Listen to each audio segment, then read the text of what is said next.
আমরা সর্বপ্রথমে মহান আল্লাহ সুবহানাহু ওয়া তাআলার দরবারে এসে শুকরিয়া আদায় করছি, যিনি আমাদেরকে প্রতিনিয়ত কালো দিবস উপলক্ষে একত্রিত হওয়ার তৌফিক দান করেছেন। একই সাথে আমাদের প্রিয় নবী হযরত মুহাম্মদ সাল্লাল্লাহু আলাইহি ওয়াসাল্লাম এর প্রতি অসংখ্য দরুদ ও সালাম পেশ করছি। সম্মানিত শ্রোতা মণ্ডলী, আমি আজকে এখানে বাংলাদেশের কৃতজ্ঞতা, বাংলাদেশের সম্মান প্রকাশ করার জন্য দাঁড়িয়েছি। আমরা গভীর কৃতজ্ঞতার সাথে বাংলাদেশকে স্মরণ করছি, বাংলাদেশের সরকার ও জনগণকে অন্তর থেকে স্মরণ করছি। তারা আমাদের সবচেয়ে কঠিন সময় পাশে দাঁড়িয়েছেন। যে সময় আমাদের পায়ের নিচে মাটি ছিল না, সেই সময় তারা আমাদেরকে মাটি দান করেছে।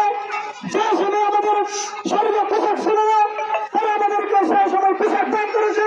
বাংলাদেশ বাংলাদেশ জিন্দাবাদ জিন্দাবাদ বাংলাদেশ বাংলাদেশ জিন্দাবাদ জিন্দাবাদ উলামায়ে বাংলাদেশ জিন্দাবাদ জিন্দাবাদ তুলাবায়ে বাংলাদেশ জিন্দাবাদ জিন্দাবাদ জনগণে বাংলাদেশ জিন্দাবাদ জিন্দাবাদ।